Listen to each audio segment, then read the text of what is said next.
نیچے اترے اور ہم کوئی ملک کو آگے لے جانے کے لیے کامن گراؤنڈ ڈھونڈ پائیں. اس کے علاوہ ملک کو چلانے کا کوئی راستہ ہے. اور اگر ان مذاکرات میں کوئی دونوں فریقوں میں سے کوئی ایک فریق یہ سمجھے یا دونوں فریق یہ سمجھے کہ یہ کشتی ہے اور اس کشتی میں ہم نے دوسرے کو پچھاڑنا ہے, تو پھر دونوں ہی ہار جائیں گے. پھر الٹیمیٹلی یہ اسٹیٹ ہارے گی. جذبہ یہ ہونا چاہیے, مذاکرات ہوتے یہ ہیں کہ آپ ایک دوسرے کے ساتھ بیٹھ کے اپنے ہارڈ سٹینڈ کے ساتھ بیٹھتے ہیں. پھر جب ڈسکشنز ہوتی ہیں اس میں سے پاسبلٹیز نکالی جاتی ہے اور اپنے اسٹینڈ پوائنٹ سے نیچے آنا پڑتا ہے اور کامن گراؤنڈ پہ کھڑے ہوتے ہیں. اس وقت دونوں اطراف اور خاص طور پہ P T I, Muslim league کا بھی یہ عالم ہے لیکن پی ٹی آئی خاص طور پہ, وہ اس نیریٹو کا شکار ہو کے پھنس گئی ہے جس کو اس نے اپنی بہادری اور پاپولیرٹی کا گراف بنایا, جس سے کہ میں ان سے فلاں سے ہاتھ نہیں ملاتا, میں کس کو اس شکل نہیں دیکھتا, میرا یہ سب ایسے ہیں, یہ سب خراب ہیں, یہ ساری باتیں جو کرتے رہے اس سے لوگوں کے دلوں میں جو ڈیوائیڈ پیدا کی, آج اس ڈیوائیڈ کا وہ خود شکار ہوئے بیٹھے کہ اگر وہ بیٹھ کے اس پیڈسٹل سے نیچے اترتے ہیں تو ان کو عوامی رائے کا اپنے خلاف ہونے کا خطرہ ہے. لیکن میں سمجھتا ہوں کہ پھر قیادت کا یہی کام ہوتا ہے کہ وہ اپنے حکمت سے یا پھر قوم کی ضرورت کے تحت اپنے پیڈسٹل سے نیچے آتی ہے, قوم کو راضی کرتی ہے, اور اگر کچھ اس کا سیاسی نقصان بھی اٹھانا پڑتا ہے تو وہ کچھ سیاسی نقصان اٹھا کے بھی قوم کا مفاد آگے بڑھاتی ہے. صحیح بات کی آپ نے کہ سیاسی نقصان اٹھانا پڑتا ہے. سر ایک سوال میرا اسی تناظر میں یہ ہے کہ جو مذاکراتی کمیٹی ہے, ایک حکومت کی ایک اپوزیشن کی, 2 افراد آپ کی پارٹی کے نمائندہ کے طور پہ اس میں موجود ہیں, لیکن ہم پچھلے کافی دنوں سے یہ دیکھ رہے ہیں کہ وزیر دفاع ہوں یا احسن اقبال صاحب ہوں یا طلال چودھری صاحب ہوں یا مریم نواز صاحبہ ہوں یا پنجاب کی حکومت ہو, بے شمار نام ہیں جو اس مذاکراتی عمل کے اوپر بات کر رہے ہیں. اس کو بادی النظر میں یہ لگتا ہے کہ سبوتاج کرنے کی کوشش کر رہے ہیں. سوال یہ ہے کہ پاکستان پیپلز پارٹی اس کا حصہ بننے پہ وہ کردار کیوں نہیں ادا کر رہی جو حکومت کر رہی ہے؟ وہ کس مصلحت اور منطق کے تحت خاموشی اختیار کرتی ہے کہ نہیں اس پہ بولنا مناسب نہیں ہوگا, اور یہ سمجھ حکومت کو کیوں نہیں آ رہی؟ دیکھیے, ہم تو آپ کو یاد ہوگا جب پیپلز پارٹی لیڈ 18ویں ترمیم ہو رہی تھی تو کوئی 9 مہینے مذاکرات ہوئے تھے اور کسی کو کانوں کان خبر نہیں تھی کہ کیا مذاکرات ہو رہے ہیں, کیا ڈرافٹ فائنل ہو رہا ہے, اور کوئی اس پہ میڈیا ٹاک نہیں ہو رہی تھی. تو یہ حکمت عملی کا تقاضا تھا. ہم بالکل یہ بات درست ہے, ہم سمجھتے ہیں کہ اگر پہلے دن مذاکرات کے آغاز پہ یہ طے ہو جاتا اور ہو جانا چاہیے تھا کہ اس دونوں اطراف سے ان مذاکرات پہ اسپیکولیشن نہیں ہوگی. میڈیا کو بھی پہلے دن سے میں نے گزارش کی کہ ہمیں چاہیے, میڈیا کو چاہیے, سول سوسائٹی, سیاسی جماعتیں, سب کو چاہیے کہ ایک پازیٹیو پریشر بلڈ کریں, مثبت پریشر بلڈ کریں کہ اپوزیشن غلط ایسی ڈیمانڈ نہ کرے جو حکومت پوری کر نہیں سکتی, اور حکومت ایسا بہانہ نہ کرے کہ جو کام وہ کر سکتی ہو اس کے لیے نہ کرنے کے بہانے ڈھونڈے. اور یہ کام ہمارا ہے. انفارچونیٹلی کام کیا ہوتا ہے رانا صاحب کہ ایک ہوتا ہے میرا اپنا خیال, ایک ہوتا ہے آپ اس پروگرام میں بیٹھے وہ مجھ پہ سوال کرتے ہیں تو میں جنرلی خود تو نہیں کہہ رہا, لیکن آپ اپنے سوال کے جواب میں مجھ پہ کاؤنٹر کویسچن کرتے ہیں, پھر اس میں سے اور سوال نکلتے ہیں, اور ہوتے ہوتے مجھ جیسے بندے سے کسی وقت جذباتی لہجے میں ایک بات نکل جاتی ہے, وہ بات دوسری طرف کہی جاتی ہے کہ دیکھیں جی قاہرہ نے یہ بات کہی ہے, وہ اس کے جواب میں بات کریں گے تو میری جماعت کی طرف سے کسی اور کا جواب آ جائے گا.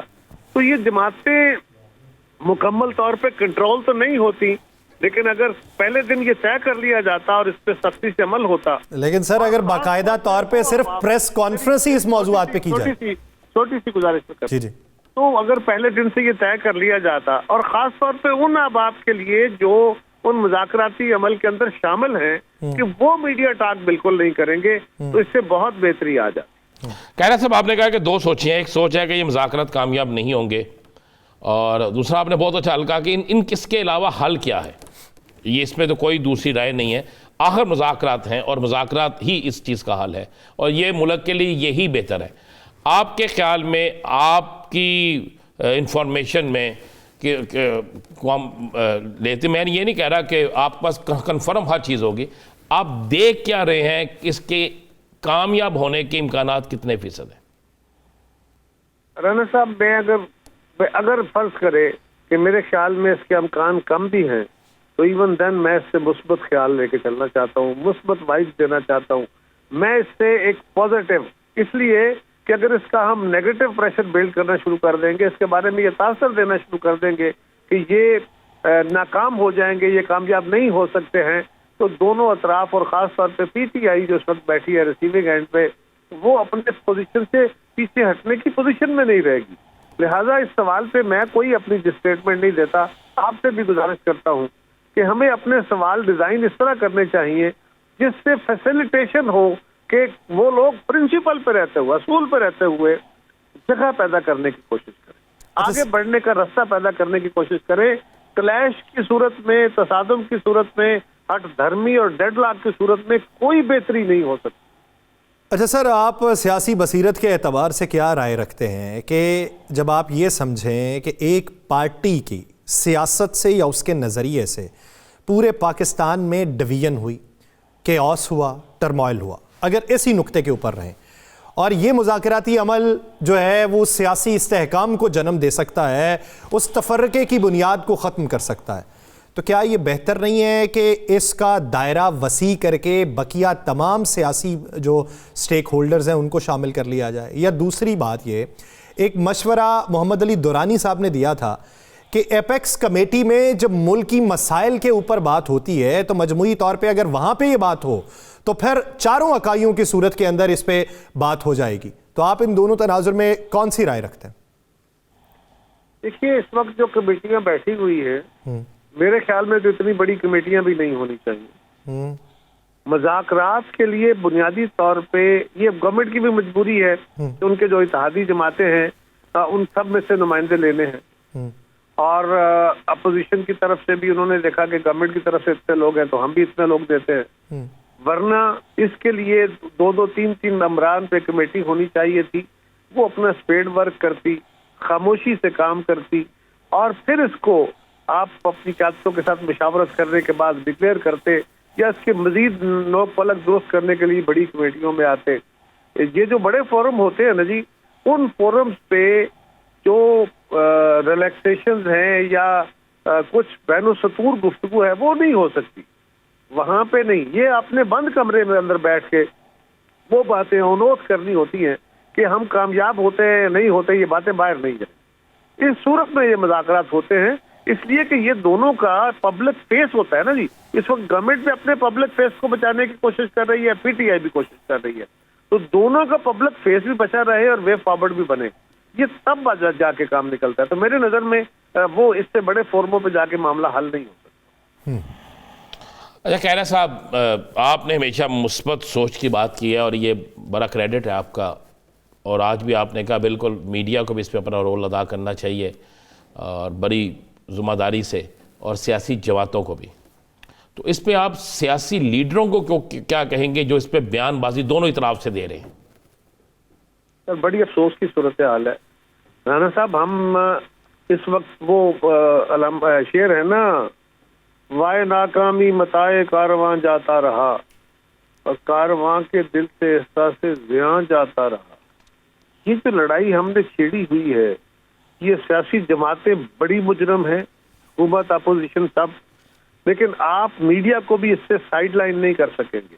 آپ کی ذمہ داری ہے رپورٹ کرنا, آپ کی ذمہ داری ہے قوم کے سامنے حقائق لانا, لیکن آپ مجھ سے بہتر جانتے ہیں, آپ بھی بڑے عرصے سے صحافت کرتے ہیں کہ اس وقت جو صورتحال سوشل میڈیا پہ, بلکہ میں تو اس کو سوشل نہیں ان سوشل میڈیا کہتا ہوں, تو سوشل میڈیا پہ اور اس پہ فارمل میڈیا پہ جس طرح ایک ڈیبیٹ چھڑی ہوئی ہے, لوگوں کے لیے کیا اس سے کوئی پازیٹیو چیز نکل سکتی ہے اگر ہم ایک کی بات دوسرے کے منہ میں, دوسرے کی بات تیسرے کے منہ میں ڈالیں؟